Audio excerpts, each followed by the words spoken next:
10. H. Holmes, America's first serial killer. Holmes didn't just kill people, he built an entire hotel designed to murder them. In the heart of Chicago, during the 1893 World's Fair, tourists checked in and never checked out.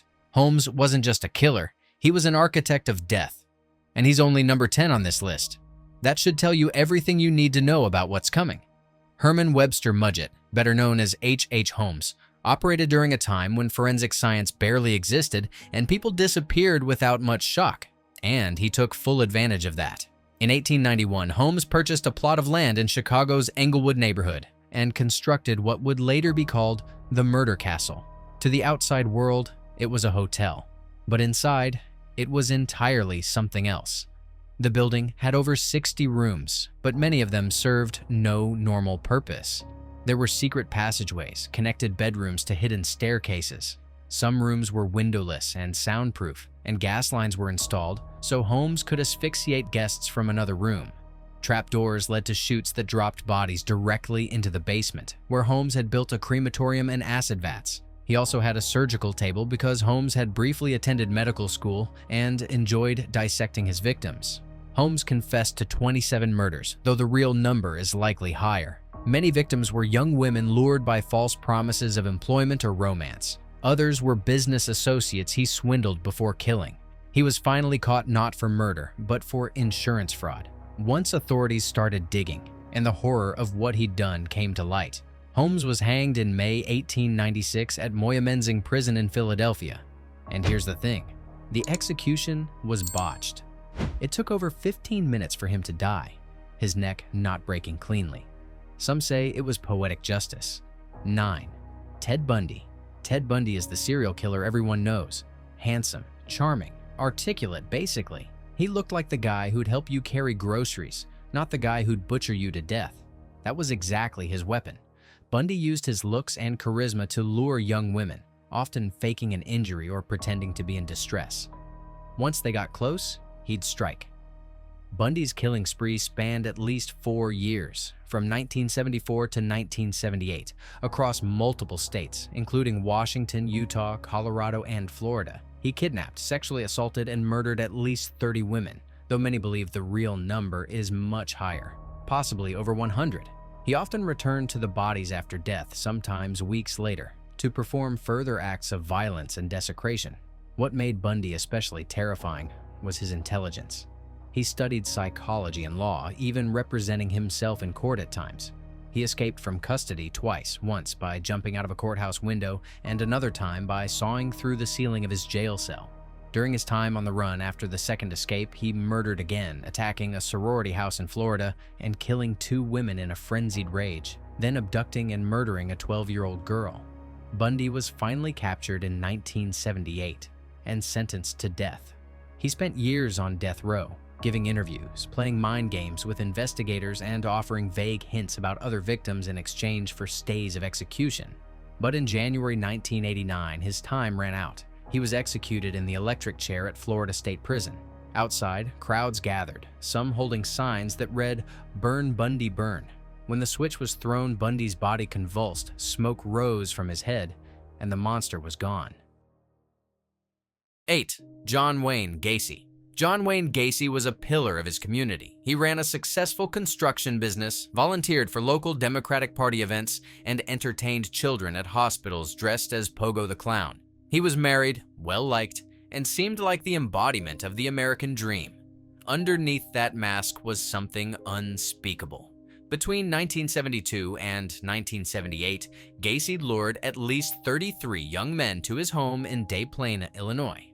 He'd offer them construction work, ply them with alcohol, then overpower them. Once they were restrained, Gacy would torture, sexually assault, and strangle them. He buried 26 of his victims in the crawl space beneath his house. Others were dumped in a nearby river. The smell coming from Gacy's house was so bad that he told visitors it was a sewage problem. Nobody suspected the truth until a young man named Robert Peace disappeared after telling his mother he was going to talk to Gacy about a job. Police obtained a search warrant. What they found beneath that house was a graveyard. Gacy was arrested, tried, and sentenced to death. He showed no remorse. In prison, he took up painting, mostly portraits of clowns, which he sold. In May 1994, Gacy was executed by lethal injection. His final words were defiant: "Kiss my ass." 7. Aileen Wuornos. Aileen Wuornos is one of the most well-known female serial killers in history, and her story is a tragic, twisted mess. Born into abuse and abandoned as a child, Wuornos turned to sex work as a teenager and lived a life of violence and survival on the margins of society. But in 1989, something in her snapped or escalated. Between late 1989 and 1990, Wuornos shot and killed 7 men in Florida. She picked them up as clients along highways, then robbed and murdered them, leaving their bodies in wooded areas. Wuornos claimed she killed in self-defense, saying the men raped or attempted to rape her. Some believed her. Most didn't, especially given the execution-style nature of the shootings and the theft of the victims' belongings. She was arrested in 1991 and eventually confessed to all 7 murders. During her trial, Wuornos became a media sensation. Her life story was dissected, debated, and later turned into films. She was sentenced to death and spent over a decade on death row. In her final years, she became increasingly erratic, claiming she wanted to die, and that she was being tortured by prison staff with sonic pressure. Aileen Wuornos was executed by lethal injection in October 2002. Her last words were cryptic and chilling. "I'd just like to say I'm sailing with the Rock, and I'll be back like Independence Day with Jesus, June 6th, like the movie, big mothership and all. I'll be back." 6. Andrei Chikatilo. Andrei Chikatilo was a real man living in Soviet Ukraine and Russia who spent over a decade hunting, torturing, and killing the most vulnerable people he could find, mostly women and children. Between 1978 and 1990, Chikatilo murdered at least 52 people, though some estimates go higher. He targeted runaways, sex workers, and homeless individuals, people the Soviet system often ignored. Chikatilo would lure them to secluded areas, then unleash unimaginable violence. He stabbed, mutilated, and often cannibalized parts of his victims. Many were found with their eyes gouged out. Chikatilo believed in an old superstition that the eyes of the dead retain the image of the killer. Catching Chikatilo was a nightmare for Soviet authorities. The USSR officially denied that serial killers existed, chalking up the murders to disparate incidents. It wasn't until the late 1980s, when the Soviet Union was crumbling, that a proper investigation took shape. Chikatilo was finally arrested in 1990 after being spotted acting suspiciously near a crime scene. During his trial, Chikatilo was kept in a cage in the courtroom, not for his protection, but to protect others from him. He ranted, screamed, and at one point exposed himself. He was found guilty and sentenced to death. In February 1994, Chikatilo was led to a soundproof room and executed with a single gunshot to the back of the head.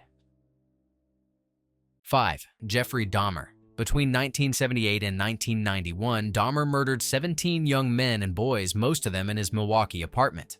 But it wasn't just murder. Dahmer drugged his victims, strangled them, then engaged in acts so vile they're difficult to even describe. He dismembered bodies, kept body parts as trophies, performed crude experiments, and consumed human flesh. Dahmer was caught almost by accident. In July 1991, a man named Tracy Edwards escaped from Dahmer's apartment and flagged down the police. When officers went to investigate, they found Polaroid photos of dismembered bodies, a freezer full of human remains, and a barrel of acid containing partially dissolved corpses. The apartment reeked of death. Dahmer confessed to everything. He was calm, cooperative, and shockingly articulate. He was sentenced to 15 consecutive life terms, but he wouldn't die of old age. In November 1994, Dahmer was beaten to death by a fellow inmate, Christopher Scarver, who later said God told him to do it. Dahmer was 34. 4. Pedro López. Pedro López is a ghost. He's also possibly the most prolific serial killer in history. López claimed to have murdered over 300 young girls across Colombia, Peru, and Ecuador during the 1970s. Authorities confirmed at least 110. That makes him one of the deadliest humans to ever live. López targeted indigenous girls in poor rural areas, communities where missing children often went unreported. He'd lure them away with promises of gifts, then strangle them. He claimed he killed 3 girls a week at his peak. In 1980, a flash flood in Ecuador unearthed several bodies, leading police to López. He confessed in chilling detail, even leading authorities to grave sites. He was convicted and sentenced to life in prison in Ecuador, but life meant something different there. In 1998, after serving just 18 years, López was declared sane and released. He was briefly rearrested in Colombia in 2002 on separate charges, then released again. After that, he vanished. Some say he's dead. Others believe he's still out there. 3. Gary Ridgway. Gary Ridgway murdered at least 49 women, possibly over 70, making him one of the most prolific serial killers in U.S. history. His victims were mostly sex workers and runaways in the Seattle-Tacoma area during the 1980s and 90s. Ridgway strangled them, often during or after sex, then dumped their bodies in wooded areas along the Green River.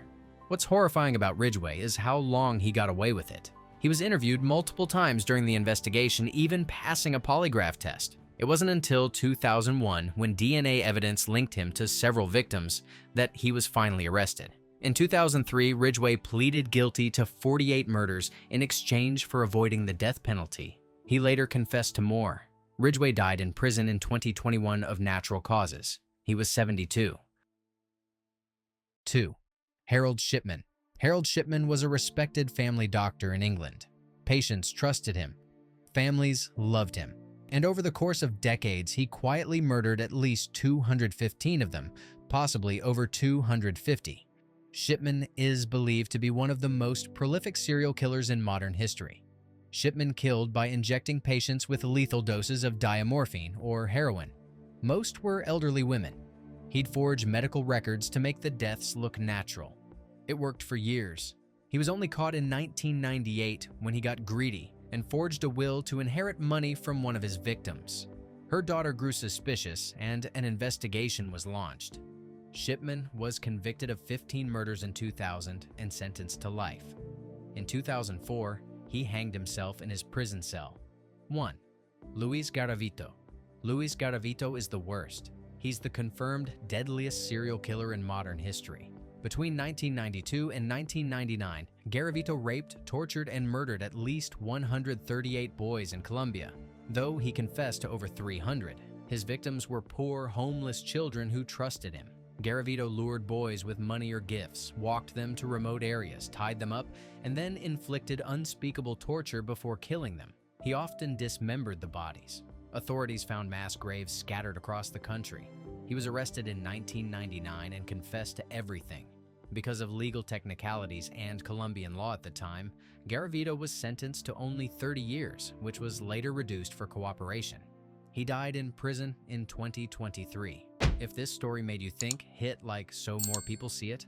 Subscribe for deeper dives into history's darkest chapters, and tell us in the comments which case disturbed you the most and why.